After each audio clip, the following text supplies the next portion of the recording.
আসসালামু আলাইকুম ভিউয়ার্স, আবারও চলে আসলাম আপনাদের মাঝে। আজকে আপনাদের সামনে একটা পায়োনিয়ারের আপডেট মডেলের একটা প্লেয়ার সম্পর্কে কথা বলবো। এটার মডেল নাম্বারটা হচ্ছে ABIC RW511। এই মডেলের একটা প্লেয়ার। তো এটাতে যে অপশনগুলো আছে সেগুলো আগে বলে নিচ্ছি আপনাদেরকে। এটাতে ব্লুটুথ আছে, ইউএসবি দিয়া ভিডিও অডিও দেখতে পারবেন।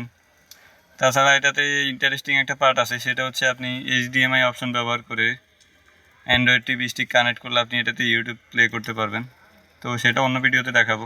এটাতে আজকে দেখাচ্ছি ব্লুটুথটা যেভাবে কানেক্ট করবেন, ইউএসবি দিয়ে যেভাবে চালাবেন ওইটাই আজকে দেখাবো।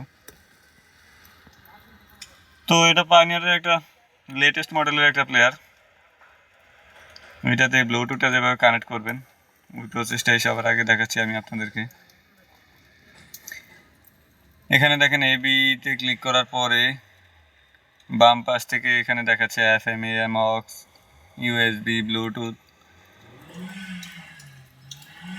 এখান থেকে আপনি ব্লুটুথে যেভাবে যাবেন, এবিতে ক্লিক করার পরে দেখেন এখানে দেখাচ্ছে ব্লুটুথ আছে। আপনি এখান থেকে ব্লুটুথ কানেক্ট না করে আপনি সেটিংস থেকে ব্লুটুথটা কানেক্ট করতে হবে। এখানে এবির উপরের বাটনটাতে ক্লিক করার পরে সেটিংস অপশনটা আসবে। সাইডটা ডট এই বাটনটাতে ক্লিক করার পরে দেখেন বাম পাশ দিয়ে অপশনগুলো দেখাচ্ছে আর নিচে হচ্ছে সেটিংস অপশনটা আছে।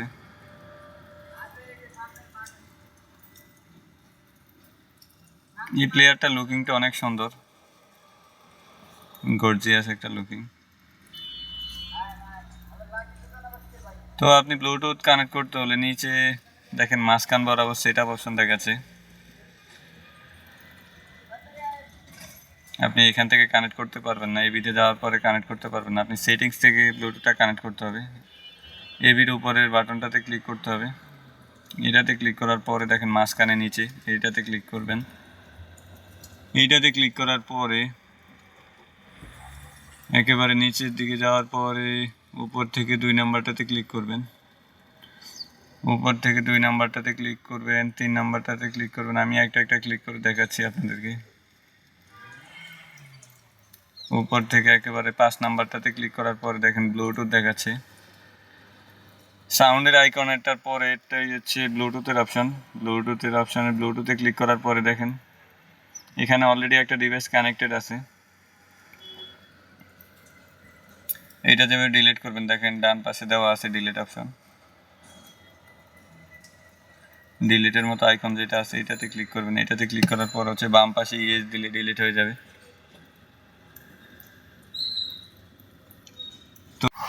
তো ডিলিট হওয়ার পরে আপনি এখান থেকে ব্যাক অপশানে ক্লিক করবেন। ব্যাগে ক্লিক করার পরে দেখেন এই পর্যায়ে যখন আসবে দেখেন একেবারে নিচের দিকে ডিভাইস নেমটা আমি চেঞ্জ করে নিছি, ব্রাদার্স অটো সার্ভিস। আপনি চাইলে আপনার গাড়ির নামে সেভ করে নিতে পারেন। এখানে ডিভাইস নেমটা চেঞ্জ করা যায় সেটআপ অপশন থেকে। আর পিনকোড চাইলে 4টা 1 দেবেন। দেখেন ডিভাইস নেমের উপরে 4টা 1 দেওয়া আছে। যদি পিনকোড চায় তাহলে 4টা 1 দেবেন। তো এই পর্যায়ে যখন থাকবে তখন মোবাইলের ব্লুটুথ অপশানে গিয়ে ব্লুটুথটা অন করবেন। অন করার পরে স্ক্যান দিবেন। স্ক্যান দেওয়ার পরে দেখেন এখানে device name brothers auto service. আর যদি চেঞ্জ না করেন তাহলে এখানে পায়োনিয়ার থাকবে। ডিভাইস নেমটা যাওয়ার পরে আপনার মোবাইলে যাওয়ার পরে ওইটাতে ক্লিক করবেন। ক্লিক করার পর পেয়ার আসবে, পেয়ার দিলে কানেক্ট হয়ে যাবে। তো এইভাবে আপনারা ব্লুটুথটা কানেক্ট করতে পারবেন। ব্লুটুথ কানেক্ট করার পরে আমি এবার দেখাচ্ছি আপনাদেরকে ইউএসবি দিয়ে যেভাবে এটাতে অডিও ভিডিও দুটোই দেখতে পারবেন। তো ইউএসবিটা অলরেডি কানেক্টেড করা আছে। তো এটাতে হচ্ছে ইউএসবি দিয়ে অডিও শুনতে পারবেন, ভিডিও দেখতে পারবেন।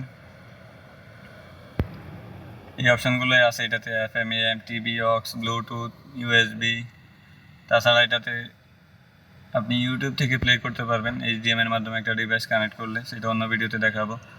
তো ভিউয়ার্স আজ এই পর্যন্তই, পরবর্তীতে অন্য কোনো ভিডিওতে দেখা হবে। সে পর্যন্ত সবাই ভালো থাকবেন। আসসালামু আলাইকুম।